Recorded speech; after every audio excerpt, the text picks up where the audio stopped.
로마의 황제 디베료가 통치한 지 15년에 일어난 일이라고 얘기하고 있죠. 빌라도가 유대의 총독이었고, 그리고 헤롯이 갈릴리 왕이었고, 또 그 동생 빌립이 이두레와 드라곤이, 이두레는 팔레스틴 북동 요단강 건너편 지역쯤 되고요. 그 다음에 드라고닛은 레바논과 바타니아 고지 사이 정도 되고, 그리고 루사니아가 아빌레네의 분봉왕으로 있었다. 그런데 아빌레네는 동쪽의 레바논의 동부 그 경사 지역, 그러니까 이스라엘을 중심으로 해서 다 그 주변에 있는 그런 지역들입니다. 그래서 그러한 곳의 통치가 이제 분할 통치되고 있었는데, 그러한 분할 통치 속에서 제사장은 안나스와 가야바였다. 대제사장이 그렇게 있었다. 그런데 흥미롭게도 이렇게 화려한 대제사장은 사실 대단히 높은 직위의 사람들이었고, 그리고 왕, 또 분할 통치 지역을 나눠서 통치했던 통치자들에게 하나님 말씀이 임한 것이 아니라 빈들에 있던 광야, 외롭고 쓸쓸하고 고독하고 그리고 배고프고 춥고 그러한 곳에 있던 초라한 세례 요한에게 하나님의 말씀이 임했다 그럽니다. 그러니까 세례 요한이 한 말과 사역을 자세히 들여다보면 하나님이 어떤 걸 원하시는지를 우리에게 보여주고 있습니다. 세례 요한의 사역을 한마디로 정의해라 그러면 그냥 단순하게 회개 세례를 전했다 이렇게 볼 수 있습니다. 세례 요한이 요단강 부근 각처에 왔다. 그러니까 찾아간 거죠. 복음의 은혜가 임하고 하나님의 말씀과 은혜를 받으면 오라는 곳은 없어도 갈 곳이 많아지죠. 가서 복음 전하기를 원하고 먼저 찾아가고 먼저 관심을 갖고 그렇게 되는 것을 보게 되죠. 회개 세례를 전파했다. 근데 이 세례 요한의 사역을 두고 누가가 어떻게 해석을 했냐면, 이미 700년 전에 세례 요한이 태어나기 전에 세례 요한이 올 것이다, 그것을 예언해 놨어요. 그리고 그가 할 사역까지 예언해 놨는데 이사야서의 말씀을 하고 있는데 그 세례 요한에게 그것이 성취되고 있는 것을 보게 됩니다. 그래서 여기에 보면은 이사야서 말씀이죠. 근데 누가복음 3장 4절에서 6절로 인용을 했는데, 광야에서 외치는 자의 소리가 있을 것이다. 세례 요한이죠. 너희는 주의 길을 준비해라. 그의 오실 길을 곧게 하라. 주의 길이라는 건 예수님 오실 길을 준비시킨 거죠. 근데 예수님이 오시면 모든 골짜기가 메워지고 모든 산과 작은 산이 낮아지고 굽은 것이 곧아지고 험한 길이 평탄하여질 것이다. 예수님이 와가지고 문자 그대로 무슨 산을 낮추고 무슨 도구를 가지고 길을 닦고 험한 길을 닦고 그러질 않았죠. 그러니까 여기서 말한 골짜기나 작은 산이나 낮은 산이나 또 험한 길, 이러한 것들이 온전케 된다는 것은 사물을 의인화시킨 거죠. 그러니까 사람의 인격, 사람의 내면을 말하고 있는 것입니다. 사람의 인격이 변화되는 것에 대해서 예수님이 오시면 그런 일이 일어날 것인데 그게 하나님의 관심이다 그럽니다. 여러분의 삶에서, 저의 삶에서 관심을 가져야 될 부분이 예수님 믿고 내가 얼마나 변했는가, 내 성품과 내 삶이 얼마나 바뀌고 있는가, 그리고 내 주변 사람의 삶이 얼마나 변화되고 있는가, 이거에 관심을 가져야 된다는 것입니다. 왜냐하면 하나님의 관심이 거기에 있기 때문에 세례 요한을 보냈고 예수님을 보냈습니다. 그러니까 여기에서 굽은 길, 또 여러 가지 높은 산, 험한 길, 이러한 골짜기, 이러한 사람들이 이제 얼마나 그 내면이 삐뚤어져 있는 건가를 우리가 볼 수 있죠. 그래서 몇 가지 유형이 나오는데, 첫 번째 유형은 하나님께서 바꾸시기 원하는 유형이 골짜기가 메워질 것이다 그럽니다. 근데 여기서 골짜기는 멋있네요. 제가 원하는 건 이런 그림이 아니었는데 되게 근사한 그림. 어쨌든 이 골짜기가, 이런 골짜기도 사실 멋있지만 걸어가 보면 힘들어요. 그렇죠? 그래서 가운데가 파여가지고 내려갔다 올라갔다, 또 저기 가면 또 비가 오고 그러면 진흙길이 생기고, 저희가 온두라스에 몇 번을 갔는데 한 4-5번을 간 것 같은데, 온두라스에 잊지 못할 그 시간이 두 번째 갔을 때잖아요. 여기 가신 분도 계신데, 두 번째 갔을 때 저런 골짜기를, 이거는 아주 양반입니다. 이렇게 이렇게 밑으로 내려갔다 위로 올라갔다, 이걸 계속 반복하는데 진흙밭이 돼가지고 신발이 진흙에 박히니까 이렇게 빼면은 또 안 빼지고 넘어지고, 온 몸이 다 진흙 구덩이에 빠지고 비가 내리고, 그렇게 험한 골짜기 길은 처음이었던 것 같아요. 정말 힘들었던 그러한 선교였는데, 그 깊은 차를 타고 거의 7시간을 들어간 그런 길에서, 길도 없어서 만들어서 들어가고 만들어서 나왔죠. 불도저로 깎아가지고 나중에 나올 때. 그런 밀림 속에 사는 원주민들에게 복음을 전하러 간 적이 있는데, 그런 골짜기처럼 사람도 가까이 하면 가까이 할수록, 가까이 하는 사람마저도 패이는, 마음이 패이고 아파서 더 이상 가까이 하기가 힘들어지는 그러한 골짜기형의 사람들이 있다는 것입니다. 이 골짜기형은 성경에서 찾아보면 치료되기 전에, 바뀌기 전에, 죄를 사함받기 전에 골짜기형이 있고, 변화된 후에 골짜기형이 있고, 몇 사람을 우리가 비교해보면서 관찰해 볼 수 있는데요, 가장 우리가 대표적인 사람 중에 하나는 사마리 우물가 여인이죠. 남편이 5명 있었는데 이혼했던 것 같아요. 6번째 남자와 살고 있었고, 이 사람에게 얼마나 내면이 골에 깊이 빠져 있는가를 우리가 들여다볼 수 있는데, 예수님마저도 아주 조심스럽게 접근하고 있죠, 단계별로. 그런데 예수님께서 그 여인의 오는 길목을 기다리고 있었는데 정오 12시였죠. 정오 12시는 중동 사람들이 움직이지 않는 시간이잖아요. 너무 뜨거워서. 근데 그 정오 12시에 왔다는 건 이 여자에게서, 이 여자가 가지고 있는 크게 2가지 특성이 있는데, 인격적인 특성이 있는데, 하나는 수동적인 공격성을 가졌고, 또 하나는 능동적인 공격성을 가지고 있는 2가지를 가지고 있습니다. 수동적이라 하면은 12시에 사람들이 안 나오는 시간에 왔으니까 사람들을 피하고 있죠. 되게 외적으로는, 골짜기가 깊게 패인 분들은 외적으로는 착해 보이고 온순해 보이는데, 잘 동조하지 않고 또 서포트하지 않고 또 자기 고집대로 하고, 그런데 그 고집을 심하게 부리지 않으니까 이 사람이 정말 괜찮은 사람인지 아닌지 자꾸 혼동이 갈 정도로 그런 인격을 가지고 있는 아이도 있고 어른도 있어요. 그때 보면은 되게 힘들죠, 이런 분들은. 왜냐하면 이렇게 대놓고 대적하고 공격하고 이러지는 않는데, 내 얘기를 하면 할수록 그 내면이 얼마나 딱딱한 그 고집과 아집으로 가득 차 있는지를 우리가 점점점 너무 심하게 느끼기 때문에, 알면 알수록 야, 이분 참 괜찮았는데, 괜찮다고 생각했는데, 가까이 가면 갈수록 많은 사람들이 깜짝 놀라는 그런 유형의 사람들입니다. 수동적으로 사람을 조종하는 거죠. 말 듣는 것 같은데 안 듣고, 또 대답해놓고 안 하고, 그런가 하면 착한 것 같은데 계속해서 상황을 힘들게 만들고 태안나게. 이 사람도, 이 여인도 사람들을 회피하고 있잖아요. 그거 자체가 사람들을 해치지는 않았지만 수동적으로 공격 성향을 지니고 있는 거죠. 사람들이 미운 거예요. 만나기도 싫고.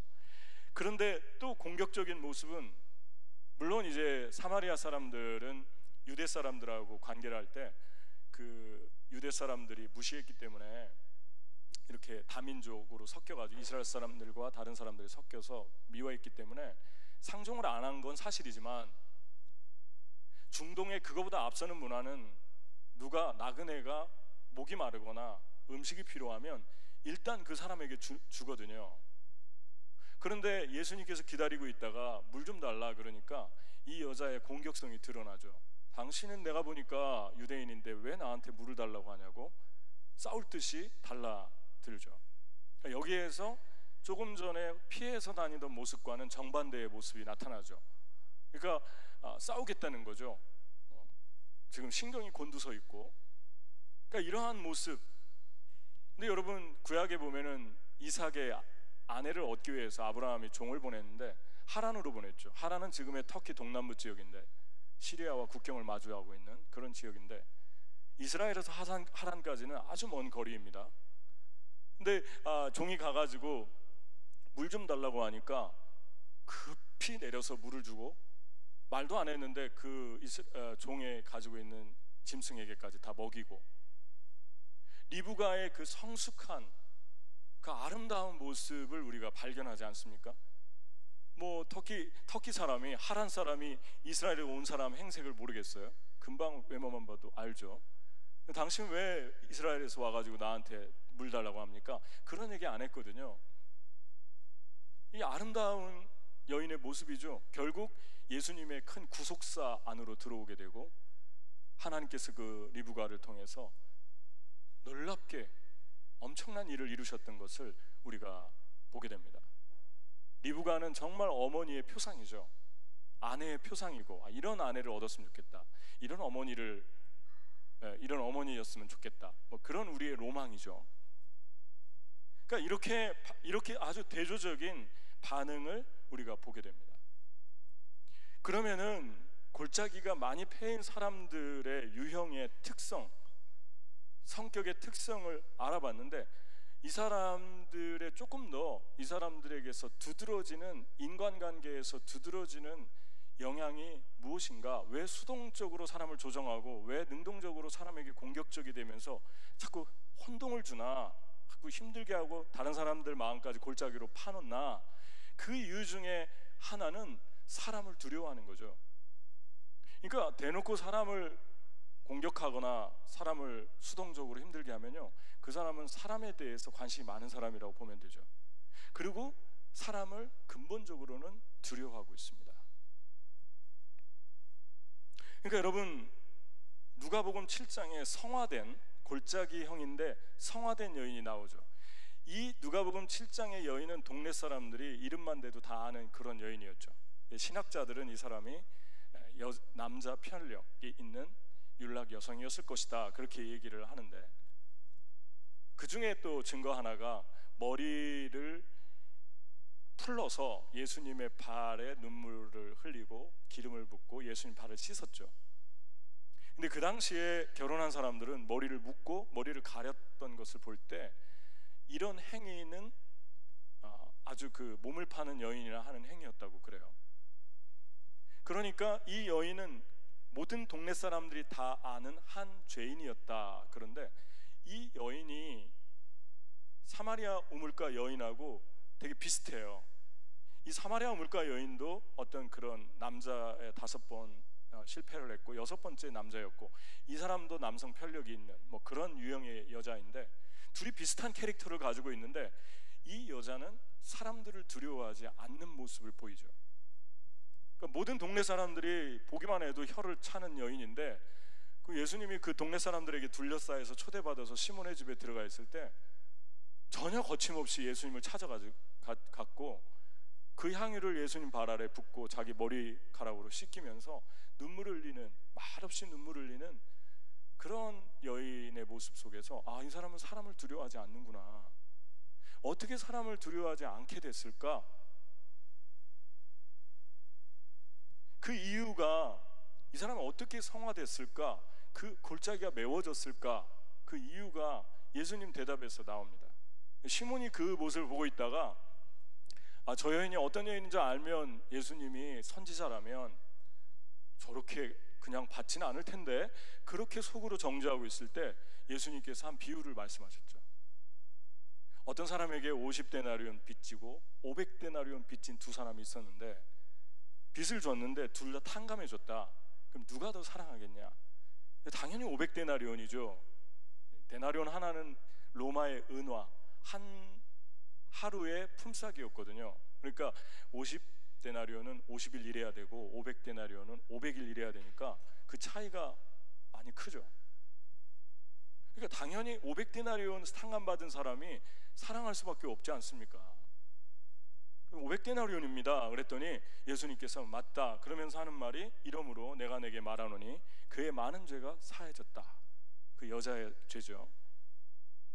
이는 그의 사랑함이 많음이라. 사함을 받은 일이 적은 자는 적게 사랑하느니라. 이 여자가 사람을 두려워하지 않게 된 이유는 사함을 많이 받았다, 현재형이거든요, 시제가. 그러니까 예수님이 자기 죄를 사할 수 있도록 많이 고백했다는 것입니다. 죄를. 자기는 50데나리온이 아니라 500데나리온 빚진 자라고 계속 생각하면서 사니까, 많이 탕감받았으니까 많이 사랑하게 된 거예요. 자기 향유도 덜컥덜컥 붓고. 그런데 이 시므온의 문제는 무엇입니까? 시므온은 지금 내면에서 어떤 생각을 했냐면, 자기는 회개할 게 없다. 자기는 아마 50데나리온도 탕감받을 이유가 없다고 생각했을 수도 있어요. 그런데 이러한 사람들이 바로 자기 의에 빠져 있는 사람들이죠. 그러니까 시므온과 이 여자를 비교한 거예요, 예수님께서. 너는 내가 들어올 때 물도 안 주고, 향유도 그거는 상식적인 건데, 더운 나라니까 기름 부어가지고 향유 냄새 나게 하고, 손 씻을 물도 주고 발 씻을 물도 주는데 너는 아무것도 하지 않았느냐? 그렇지만 이 여자는 참 많이 사랑한다, 나를. 그 이유는 많이 사함받았다고 느끼기 때문이다. 다시 말하면요, 사람을 두려워하는 사람들의 근본적인 뿌리 중에 하나가 자기 의에 빠져 있는 사람들이에요. 자기 의에 빠져 있는 사람들은 나는 죄가 없습니다, 나는 다른 사람보다 더 의롭습니다 라고 하는 사람들인데, 상대적으로 이런 분들은 사람 두려워하지 않을 것 같잖아요. 이런 분들이 사람을 두려워한다는 것입니다. 그런데 많이 탕감받았다라고 생각하는 사람들은 사람이 아니라 예수님에게 집중하죠. 예수님에게 집중하니까 사람들이 미워지지 않는, 사랑스러워지는 거예요. 역설적이지 않습니까? 사람 사랑하려면 사람에게 더 집중해야 되잖아요. 그런데 사람에게 집중하고 예수님 제껴놓으면 사람을 미워하고 두려워하게 되는데, 사람을 일단 두 번째 순서에 놓고 예수님을 집중하면 사람이 분명히 예수님에게 더 신경을 썼는데 사람이 두려워지지가 않아요. 그 사람들이 나를 어떻게 평가하든 그렇게 내면을 상처를 주거나 고통을 주지 않는다는 얘기죠. 여러분 어떻습니까? 여러분 내면은, 지금 여러분 내면 안에서 사람을 두려워합니까? 예수님에게 더 집중합니까? 예수님에게 집중한다면 여러분의 의가 많이 깨지고 있는 사람들이에요. 많이 사함을 받았다라고 그렇게 믿고 있는 사람들입니다. 그리고 많이 회개했겠죠, 이 여자가. 지난주에 설교 끝나고 제가 5층에 올라갔는데 우리 성도님이 그 죄가 바로 저희가 지은 죄예요. 지난주에 너무 구체적으로 죄를 회개하는 거예요. 어떤 죄인데요 하니까 그 죄를 구체적으로 얘기하시더라고요. 그래가지고 제가 되게 마음에 와닿았어요. 아, 참 겸손하시다. 그냥 단순하게 인정하는 거 아닙니까? 내 죄가 그렇습니다. 그게 우리 죄예요. 목사님이 말씀하신 그 말씀에 비춰볼 때 그게 제가 지은 죄예요. 이렇게 얘기하는 게 쉽지 않잖아요. 그걸 주님께서 너무 아름답게 보시는 것을 우리가 알 수 있습니다. 여러분, 탕자의 형의 문제가 무엇입니까? 이 예수님을 초대한 시므온의 문제와 비슷하죠. 탕자의 형은 동생이 돌아왔을 때, 모든 아버지의 재산을 탕진하고 돌아왔을 때 아버지에게 대들었잖아요. 공격적인 모습이 나타나죠. 그러면서 하는 말이, 왜 다 써버린, 다 아버지 재산 날라버린 저 녀석에게 그렇게 잘해주냐고. 나는 아버지를 위해서 평생을 일했는데 나한테 염소새끼 한 마리도 안 주지 않았냐고. 두 가지를 두려워하고 있죠. 하나 하나님 두려워, 아버지 두려워하고 있고, 또 하나는 자기 동생 두려워하는 거예요. 자기 동생 질투하는 것보다 제가 볼 땐 두려워하는 것 같아요. 아버지의 재산 또 나눠줄까 봐, 아버지가 동생에게 자꾸 집중할까 봐. 그 근본적인 이유가 무엇입니까? 본인이 탕자라고 생각해 본 적이 없는 거죠. 본인은 형이라고 생각하는 거예요. 본인은 잘했다고 생각하는 거예요. 본인은 500데나리온 만큼의 죄를 지었다고 생각하지 않는 거예요. 그러니까 사람 두려워하는 거예요. 사마리아 우물가 여인처럼 공격적이고 때로는 수동적으로 사람을 힘들게 하는 거예요. 어떻게 해야 됩니까? 매 순간마다 생각해야 돼요. 나는 하나님께서 구해준 500데나리온 탕감받은 죄인이다. 하나님 감사합니다. 그리고 고백하고 회개하고, 그리고 다시 또 주님 앞에 엎드리고, 그때 여러분 안에서 이런 변화가 나타날 거예요. 사람이 점점점 두려워지지 않는 거예요. 그리고 하나님께 점점점 가까이 가고 사랑할 수 있는 힘도 생기고 그렇습니다. 이 여인이 향유를 부었을 때 상상이 되십니까? 그 향유가 그 방에 그 좋은 향유 냄새가 아마 올리브 향이었을 텐데, 감람유가 그 향이 어마어마한 향기가 되어서 모든 사람들의 긴장을 완화시켜주고 행복하게 한 거 상상이 되십니까? 향유를 부었더니 그 향유가 온 집에 가득했더라. 요한복음 12장에 마리아가 또 부은 적이 있죠. 이 여인이 부은 향유와 그 마리아가 부은 향유가 비슷했을 거예요. 용도가. 온 집에 향유가 진동했다. 우리의 삶에서, 그리스도인의 삶에서 향기가 진동할 때가 언제입니까?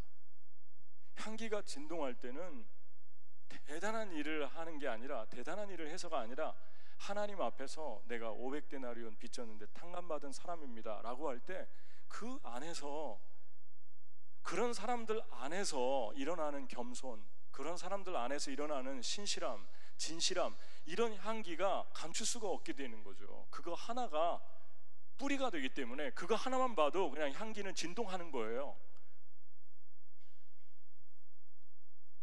여러분들이 가는 곳에, 여러분들이 있는 곳에 세상 사람들이 보면서 향기가 진동하고, 여러분들이 하나님 같아서, 여러분들이 하나님처럼 완벽하게 일을 해서 그거 보고 여러분 감동합니까?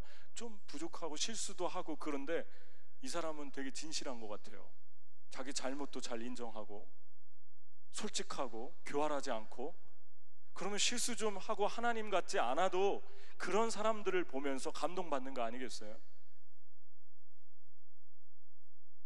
아, 야, 그리스도인이 저렇게 자유하는 거구나, 그리스도인이 저렇게 솔직하고 단순하고 멋지구나, 그런 향기를 보면서 이끌리지 않겠습니까? 두 번째, 여러분, 두 번째 주님이 관심을 갖는 한 가지 그 두 번째 그 두려움이, 이제 지금 조금 전에 얘기한 두려움은 내가 성장하면서 죄와 허물과 왜곡되어지고 삐뚤어진 세계관으로 내 자신의 내면에서 나의 연약함과 맞물려서, 내 주변 환경과 맞물려서 형성된 죄악된 상처, 골짜기, 패인 골짜기라고 볼 수 있어요. 그래서 두려움이 오는데, 두 번째 또 다른 두려움의 루트가 있어요.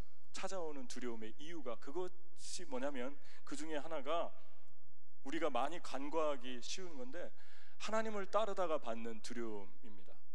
주님의 일을 하다가, 주님을 따라가다가.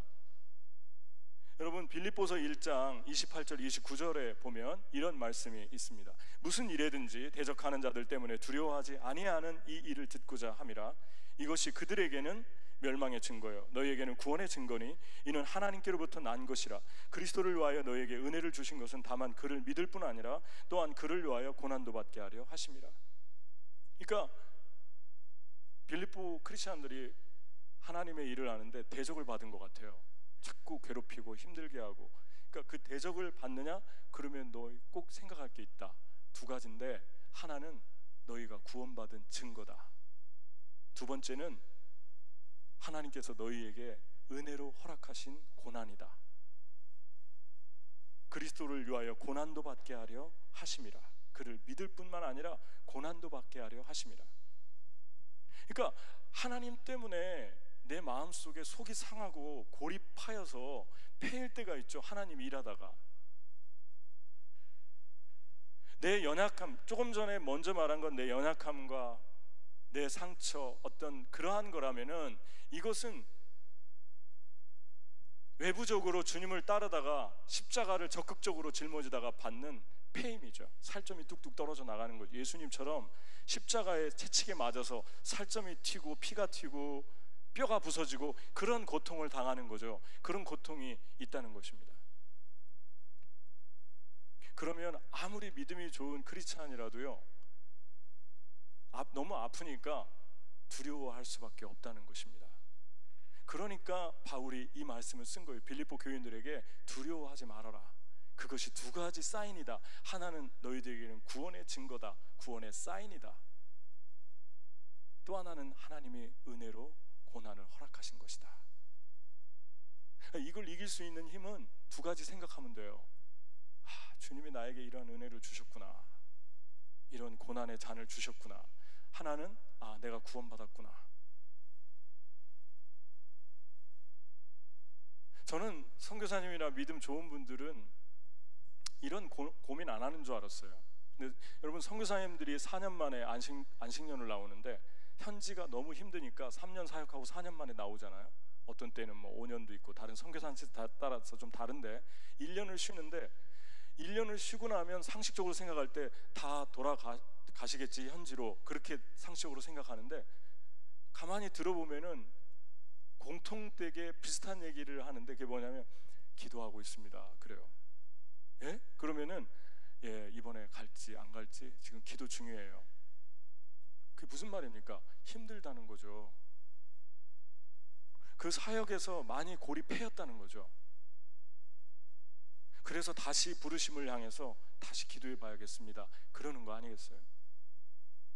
오래전에, 수년 전에 저희 교단 CNMA 그 총회에 가서 새벽에 설교를 하라고 그래서 선교사님들, 목사님들 앉아있는데 설교를 했거든요. 설교를 끝나고 내려왔는데, 짧은 설교였어요. 끝나고 내려왔는데 시국에서 사역하는 한 10년에서 15년 사역한 선교사님, 훌륭한 선교사님인데 그 선교사님이 조용히 저한테 오더니, 잘 모르는 분이었어요. 저는 얘기도 안 해보고. 목사님 설교를 들으면서 제가 이번에 그 선교지로 안 돌아가려고 했는데 너무 지쳐서 못 돌아갈 뻔했는데 다시 십자가를 지고 돌아가야 될 것 같습니다. 그 얘기를 되게 이렇게 하시는데, 담담하게 하시는데 되게 눈물 나는 말씀이었어요. 여러분, 선교사가 됐던 크리스찬이 됐던 목사님이 됐던 이 세상 누가 됐던 하나님을 위해서 일하다 보면 고립할 때가 있습니다. 아무리 행복하게 보이는 것 같아도 내면이 찢어지고 찢기는, 상하는 그러한 패임이 있어요. 예수님도 살점이 떨어져 나갔는데 어떻게 우리가 주님의 십자가를 지고 따라가는데, 주님 일하는데 아프지 않겠어요? 그런데 아플 때 두려워지잖아요. 그만 아프고 싶다. 그때 어떻게 이길 수 있습니까? 하나님이 나에게 준 은혜다.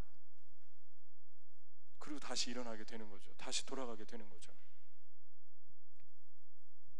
최근에 어떤 기사를 봤는데 이란의 모라드 목사님이 교도소에 수감되어 있는, 지난 6개월 동안 함께 수감되어 있던 20명이 처형됐다고 그래요. 에리트레아라는 나라에 11년 동안 감옥에 수감되어 있던 오그바마이크 테클 헤이머넛, 이 목사님이 예수님 부인하지 않는 이유로 심한 고문을 당했다고 합니다. 인도네시아의 에티 판게스티 여자분, 무슬림이, 여성은 무슬림 아이들을 주일학교 행사에 참여시켰다는 이유로 3년 동안 감옥에 수감됐습니다. 중국계 미국인 목사 존 산치앙 카오 목사님은 중국에서 미얀마로 성경을 들여보내던 중 당국에 붙잡혀 7년형을 선고받았습니다. 파키스탄의 두 아이의 어머니인 아시아 비비는 신성 모독죄로 사형 선고를 받았습니다. 이집트, 인도네시아, 나이지리아 같은 나라에서 IS, 보코하람 알죠? 보코하람 100명씩 납치해가지고 가는 아이들, 크리스찬 아이들 납치해서 감금하는 그런 집단인데 보코하람이 이슬람 극단주의자들에 의해서 공격의 대상이 되고 있습니다.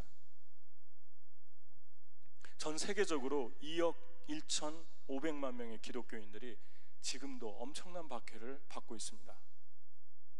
이 사람들이 박해 받으니까 다 특별한 하나님의 사람들이고 겁도 없는 것 같고 두려움도 없는 것처럼 생각할 때 많잖아요. 박해는 박해고 패인인 건 패인인 거죠. 주님의 일을 할 때 행복하고 기쁘지만 아픈 건 아픈 거죠. 영광은 영광이지만 면류관은 면류관이지만 십자가는 십자가인 거예요. 행복하고 면류관이 있다고 해서 고난이 없고 마음이 상하지 않는 것은 아닙니다. 그런데 이러한 두려움을 극복할 수 있는 것은 하나님께서 여러분과 저에게 허락한 고난이다 라고 하는 것입니다. 여러분, 어떤 골짜기가 형성됐습니까? 무엇 때문에? 아직도 여러분의 내면의 상처와 고통 때문에 골짜기가 있습니까? 이제 두 번째 골짜기로 나가야 되지 않겠어요? 두 번째 골짜기, 적극적으로 사서라도 고난받는 그 골짜기, 주님이 원하시는 골짜기. 그런데 감사하게도 주님이 첫 번째 골짜기, 나의 연약함, 내 어떤 과정, 내 어떤 상처 때문에 온 그 죄악의 골짜기도, 또 주님의 십자가를 지고 달려가다가 받는 그 골짜기도 무시하지 않는다는 것입니다.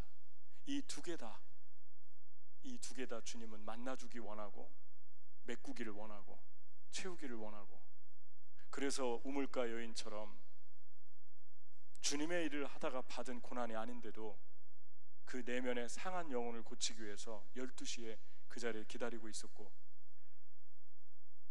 그런 거 하면은 또 나으면 어떻게 되나, 골짜기가 메워지면 어떻게 되나, 그걸 보여주기 위해서 이 누가복음 7장의 여인을 샘플로 사용하시는 예수님의 어포인먼트, 디바인 어포인먼트를 우리가 만나게 됩니다. 우리는 이 두 가지 다 존중합니다. 그런데 궁극적으로는 두 번째 고난으로 나가야 됩니다. 여러분은 어디에 고난에 있습니까? 어떤 고난 가운데 있습니까? 여러분이 두려워하지 않고 다시 일어나서 주님이 준 십자가를 짊어지고 주님의 길을 가는 그러한 삶을 살고 싶지 않습니까? 두 번째 보면 하나님께서 또 바꾸고 싶은 유형의 그 인격이 있는데요. 내면에 높은 산과 언덕형입니다. 여기서는 그냥 작은 산이라고 나와 있는데 hill이라고 나와 있어요. hill.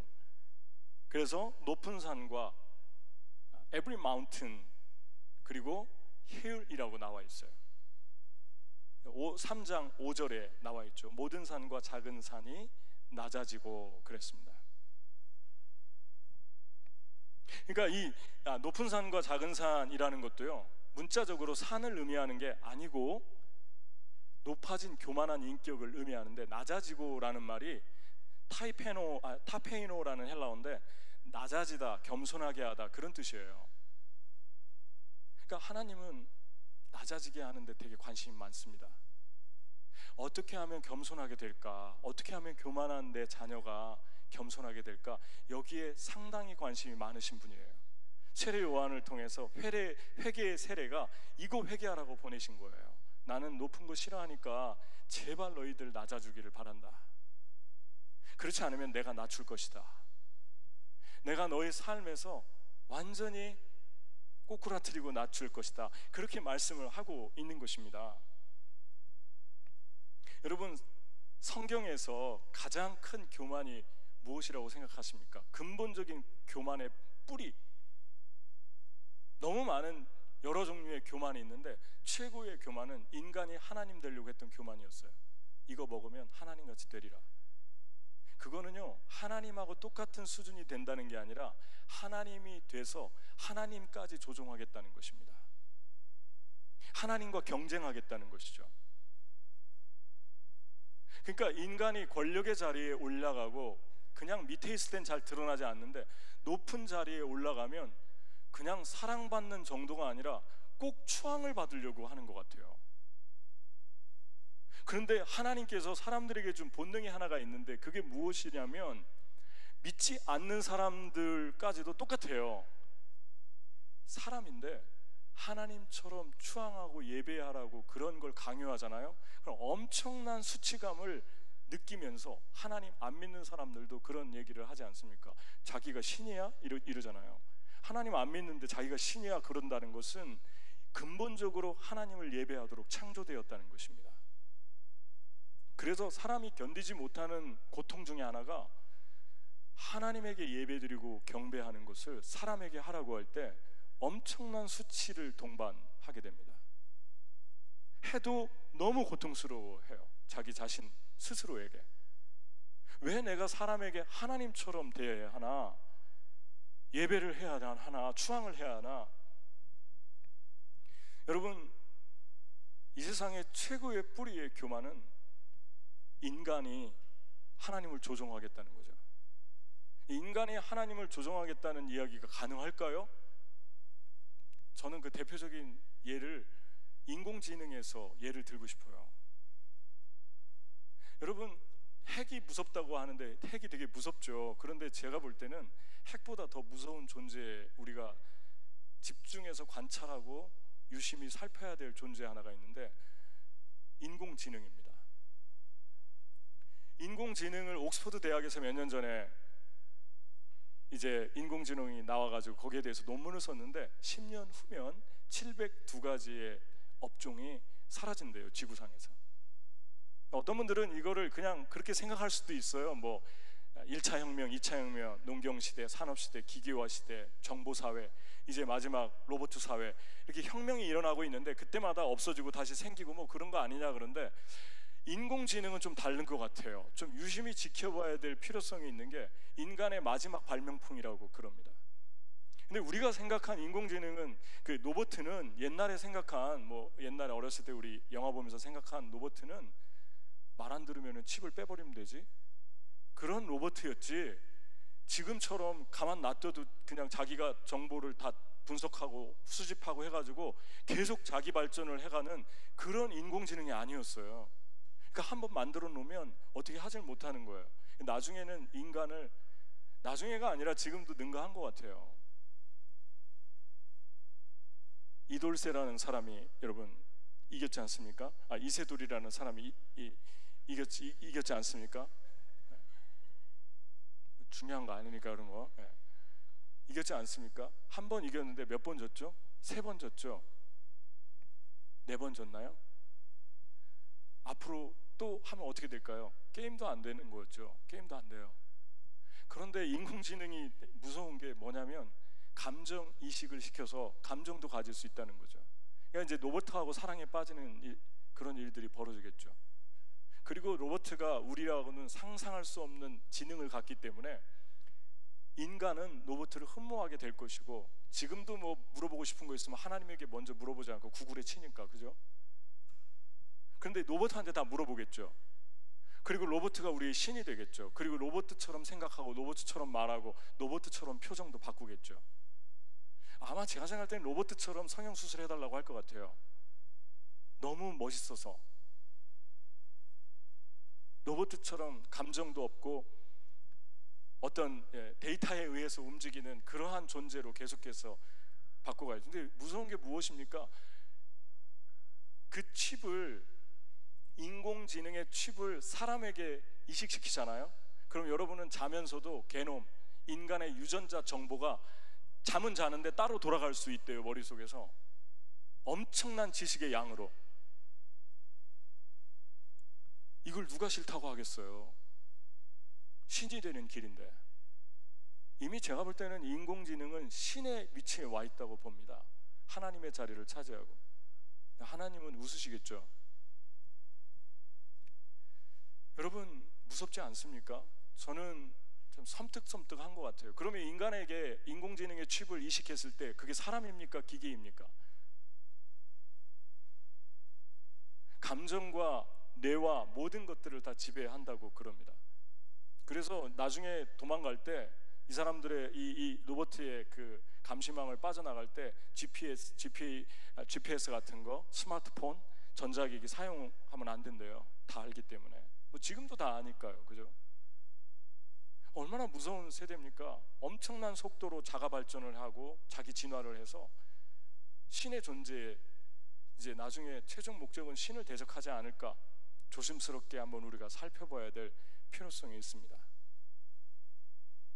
이제 신이 등장했어요. 그 신이 한두 개가 아니라 대량으로 생산될 거죠. 왜냐하면 요즘 시대는 이제 인구가 감소하고 있지 않습니까? 아기도 안 낳고 그러니까 그 자리를 로봇의 싼 가격으로 대량 생산을 할 것이고, 그러면 이 세대는 뭐 단순간에 그냥 로봇의 언더로 들어갈 수 있겠죠. 그러니까 참 어떻게 생각하면 정말 무서운 그런 세대를 살아가고 있습니다. 저와 여러분이. 이러한 상황에서 그럼 그리스도인은 어떻게 살 것인가?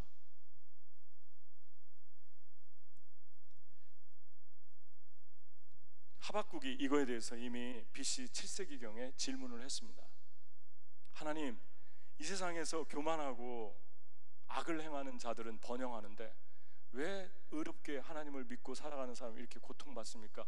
아주 거만하고 불편하고 겸손하지 않은 태도로 하나님께 따지듯이 물었죠.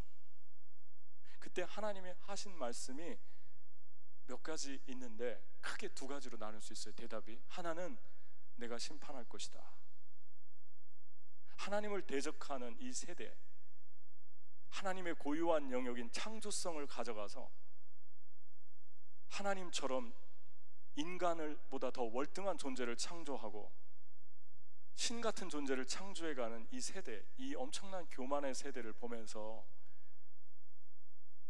하나님께서 우리에게 말씀합니다. 내가 심판할 것이다. 심판은 없는 게 아니라 지연되고 있다. 두 번째, 물이 바다를 덮은 같이 여호와를 인정하는 그 영광이, 그 지식이 세상에 가득할 것이다. 하나님의 관심이 여기 있는 거예요. 이 세상 변해도 나의 의인은 오직 믿음으로 말미암아 살 것이다. 저와 여러분은 이런 세대에서 어떻게 살아야 되느냐? 겸손하려면, 높아지고 있는 이 세대에서, 하나님을 대적하겠다고 나오는 이 세대에서 겸손해지려면 하나밖에 없다고 그럽니다. 믿음으로 살아라.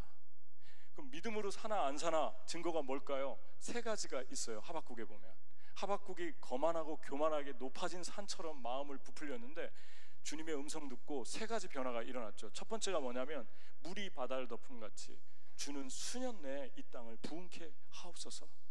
수년 내에 사람들이 부흥돼서 하나님을 찾게 하옵소서. 그러면서 하나님께 간절히, 하박국 2장 2절 간절히 기도하는 모습을 봅니다. 같이 한번 큰 소리 읽어볼까요? 자, 시작. 여호와여, 내가 주께 대한 소문을 듣고 놀랐나이다. 여호와여, 주는 주의 일을 이 수년 내에 부응하게 하옵소서. 이 수년 내에 나타내시옵소서. 진로 중에라도 긍휼을 잊지 마옵소서. 하나님의 관심은요, 악인들 잘 됩니까 못 됩니까 이게 아니라 나는 이 땅이 부흥되기 원한다. 리뉴되기 원한다. 하나님 찾고 모이기를 힘쓰고 영혼을 구원하고 이 세상에 계속해서 하나님의 영광을 드러내는 그런 하나님의 사람들이 일어나길 원한다. 그 부흥을 위해서 기도하게 된다는 거죠. 그런데 대조적으로 또 2장 15절에, 하박국 2장 15절에 같이 읽겠습니다. 이웃에게 술을 마시게 하되 자기의 분노를 더하게 그에게 취하게 하고 그 하체를 드러내려 하는 자에게는 화가 있을 것이다. 술은 방탕의 대명사잖아요. 그러니까 무엇입니까? 술을 마시는 사람들은 꼭 술친구를 만들죠. 꼭 술친구를 만들죠. 왜냐하면 나만 먹을 수 없어요. 당신도 먹고 당신도 하체를 드러내야 돼. 수치를 당하고 당신도 죄 지어야 된다는 거죠. 나쁜 짓 하는 사람들은 꼭 동료를 찾죠. 술은 하나님에 대한 방탕, 하나님을 대적하는 방탕의 대명사죠. 여러분, 하나님께서 싫어하는 믿음이 아닌 것, 그게 무엇입니까? 열심히 주를 위해 살려